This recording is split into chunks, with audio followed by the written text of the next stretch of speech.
You mentioned earlier the 30-year-old bus stops about you actually use them again because they're easy to put up and disassemble. But I didn't see that in your design consideration. So is that a critical attribute that we should look at whilst designing or redesigning a new solution? The ease of assembly and disassembly and our imagined transportation and logistics of your bus stop to the intended location. I don't think critical is the right word. You know, nothing is critical. Life and death is critical. I would say it's probably an important consideration. The fact that we've been able to use that. You know, the one word that was used earlier on was sustainability. You know, the idea of actually being able to reuse things, I think, is something that's going to play a more and more important role in design overall. You know, it's not just break things down, throw it away. You know, it's actually take them down and actually reuse them. I think it's important. The thing is that, you know, our roads are not static. The country's not static. You know, we build, like those top left-hand bus stops, we built them thinking they were going to be permanent. You know, the minister said, was it 3 weeks ago, we're going to grow to 6.5 million people. What is the strain going to be on the infrastructure? We're going to be doubling up the size of our roads. We didn't think that was ever going to happen. And what's the impact going to be on that? We're going to have to break that bus stop down. We can't disassemble it. We've got to break it down. So, well, let's assume that we've got to make provisions for an increasing population and so on. Flexibility is maybe another way of saying sustainability. So by that same token, how, if I can just imagine, how long is the average lifespan of the bus stop?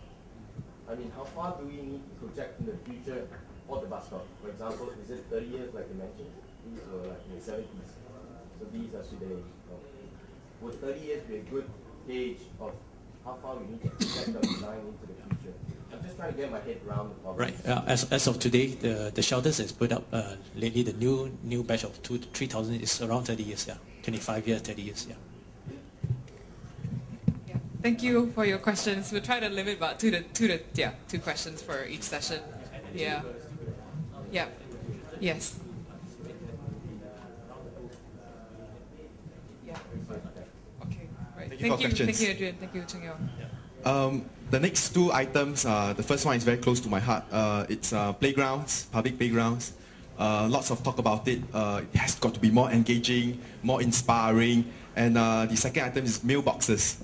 These two items collectively needs to be more inclusive, taking into account a growing population. Representative from HDB, may I invite Zhi Xiong and Alex? I'm Alan. Yeah. Hi, morning.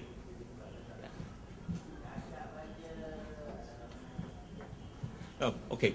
Way back in the early times of the kampong days, all right, we noticed that we observed that the residents staying around those kampongs area, they are very closely knitted together.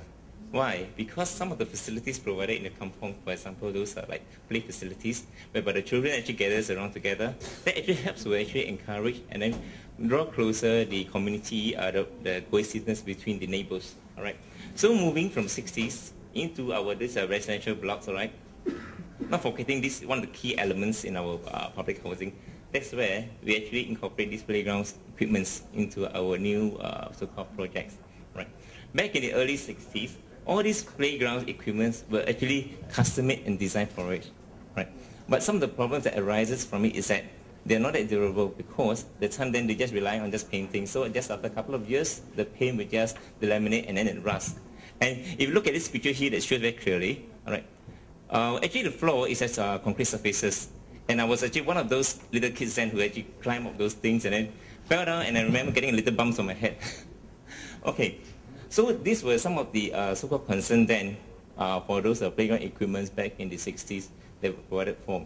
Then moving ahead, all right, into the 70s, we also know that other than just providing display facilities in our precinct, we also need to create a kind of characters and identity within each of the precinct or neighborhoods, all right?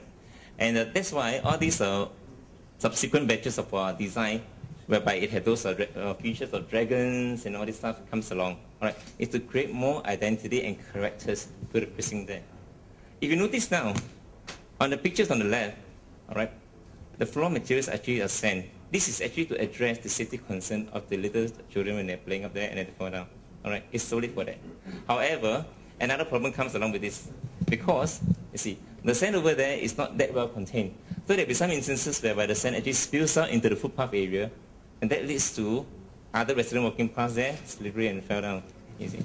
So then, with all this concern again, as we move along towards the 80s and 90s, that's whereby the market is opened up to more players in the market. We have all those various proprietary systems. Right?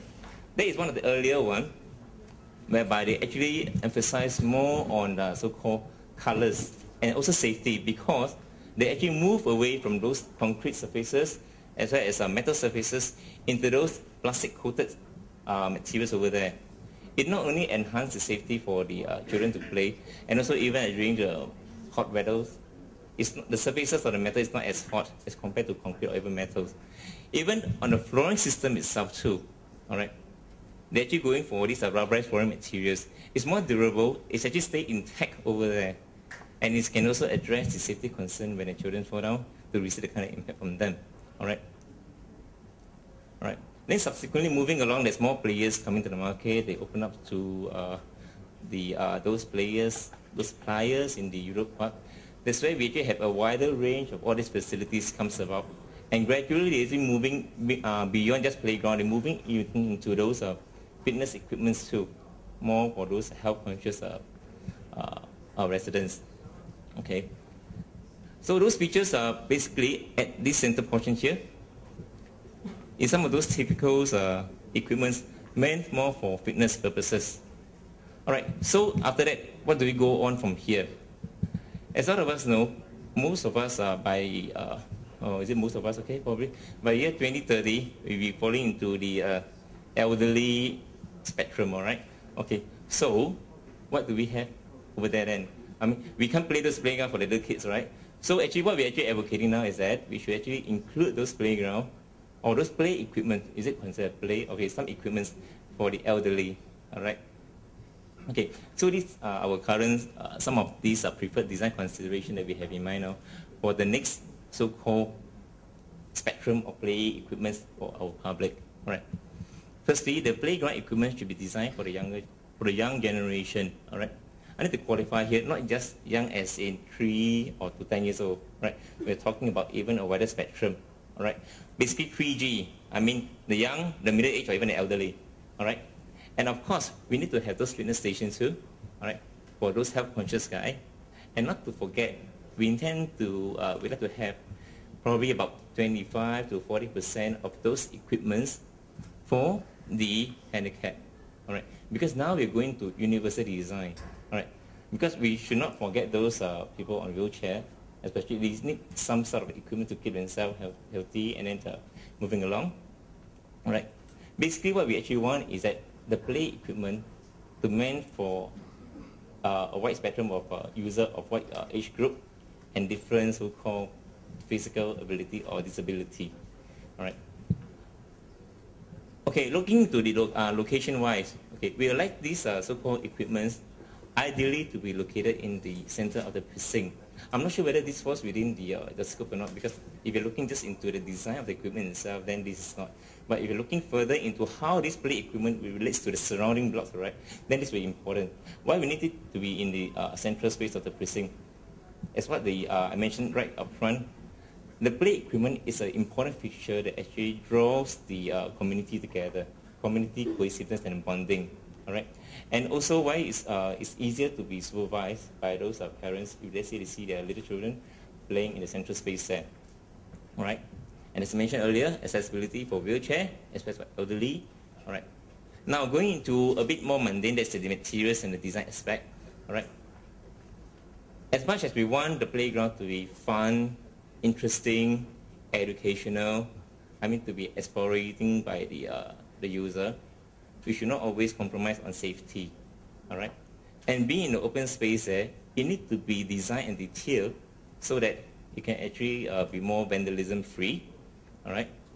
And require minimal maintenance, because we don't want the case whereby after we put the playground equipment there, a couple of years later, the town council is going to replace it with some hard landscape again, all right?